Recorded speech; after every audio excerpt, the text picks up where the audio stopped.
Make your future. 미래 채널 마이앱. 자, 이번 소식은 이집트에서 이번 달에 열렸던 2022년 UN 기후변화 협약 COP27에서 나온 인상 깊은 말들 정리해봤습니다. 자, 먼저 안토니오 구테레스 UN 사무총장이 이런 얘기를 했어요. 세계는 지옥행 고속도로에서 가속 페달을 밟고 있다. 상황은 자꾸 안 좋아지고 있는데 탄소 배출은 줄이고 있지 않다는 것이죠. 이러다 다 죽어라는 상황이 되는 거예요. 자, 그래서 이번에 의제가 로스 앤 데미지, 손실과 피해입니다. 첫 정식 의제로 손실과 피해에 대한 기금 조성안을 얘기하는 게 이번에 굉장히 큰 첫 걸음이라고 할 수 있겠고요. 해수면 상승, 홍수, 가뭄, 시설 파괴, 농작물 피해 등이 손실과 피해에 들어가게 되는 거예요. 자, 그래서 뭘 해야 되냐? 신규 기금을 조성하든지 인도주의적 지원을 하고 부채 경감 등 다양한 지원을 해야 되지 않겠냐라는 논의가 이루어졌습니다. 자, 특히나 포인트는 뭐가 있냐면은 탄소 배출이 많은 선진국이 개발도상국들에게 보상을 해줘야 되지 않냐는 거예요. 피해에 대해서. 그래서 개발도상국은 연간 1,000억 달러의 기후변화 재원 제공 약속을 요구하고 있었습니다. 자, 특히나 파키스탄 올해 이런 일이 있었죠. 홍수 때문에 국토의 3분의 1가량이 잠겨버린 거예요. 자, 그래서 총리가 이런 말을 했습니다. 대홍수로 입은 피해를 복구하는데 약 41조 원이 필요하다라고 파키스탄 총리가 얘기를 한 거예요. 자, 이 사람들 같은 경우에 얼마나 억울하냐면요. 전 세계 CO2 배출량을 보시게 되면 위에 세계 배출량이고요.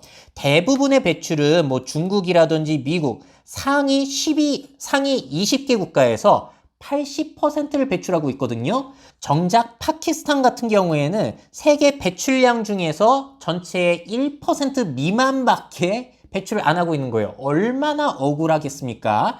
그러니까 탄소 배출 많이 하는 선진국들이 피해 보상을 해줘야지 않겠냐라는 이야기가 나온 거예요. 자, 여기에 대해서 프랑스 마크론 대통령이 긍정적인 생각을 가지고는 있지만 이런 불만의 목소리를 내더라고요. 아, 이거 유럽만 비용을 지불하고 있다. 부유한 비유럽 국가들도 자신들의 몫을 지불해야 된다는 거예요. 그러면서 비유럽 국가, 콕 집어서 중국과 미국을 얘기했습니다. 이들이 이제 계속 입장 차이가 다르고 얘기하는 게 다르다 보니까 흐지부지가 되어가지고 야, 이거 기금 조성안 합의가 제대로 될까 싶었는데 급적으로 합의는 됐어요. 기금을 마련을 하자는 것까지는 합의가 됐습니다. 자, 여기에 대해서 UN 사무총장이 이런 얘기를 했어요. 우리는 빈 양동이만 마련했을 뿐이다. 자, 그래서 기금을 어떻게 모으고 어떻게 쓸지는 정해진 게 없습니다. 이제 첫걸음을 뗀 거고 다음 회의부터 계속해서 논의를 해간다는 거예요. 자, 이렇게 COP27 행사가 펼쳐지고 있을 때 외곽에서는 환경운동가, 과격한 환경운동가가 이런 짓을 벌였었죠.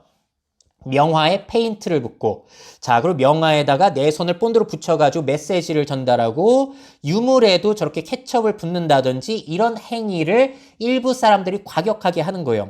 그러면서 이들이 이런 얘기를 합니다. 예술이 생명보다 가치가 있는가? 자, 아름답고 가치가 있는 대상, 뭐 명화라든지 유물이 파괴되는 걸 볼 때 느끼는 고통을 통해서 지구 파괴의 의미를 깨달으라는 게 이들의 취지였던 거예요. 그래서 처음에는 저도 너무 과격하다라는 생각이 들었는데 이야기를 듣고 보니까 어느 정도 저는 설득이 됐습니다. 아니, 저런 미술품, 유물들을 관리하는 데는 진짜 돈을 많이 쓰고 사람들도 관심을 엄청 갖자는 거예요. 근데 사실 저런 게 중요합니까? 우리 지구의 기후가 더 중요합니까? 자, 그래서 이런데 돈 쓰고 노력을 붓는 것이 기후 위기를 막기 위한 비용과 노력보다 더 가치가 있을까라는 메시지를 주는 데는 성공을 어느 정도 한 것 같아요. 여기에 대해서 사람들이 또 생각이 다르기는 하죠. 자, 보시면서 어떤 생각이 드셨나요? 세계는 기후변화에 대응하기 위해서 잘 협력할 수 있을까요? 때로는 자신들의 이득을 조금 포기해야 되는 상황이 있을 수도 있는데 과연 인간이 그걸 감내해낼 수 있을지 한번 지켜보시죠. 미래 사회 변화를 업데이트하고 싶으신 기업 및 기관, 그 밖에 미래 트렌드 교육이 필요하신 분들은 myf21 네이버닷컴 이메일로 연락주세요.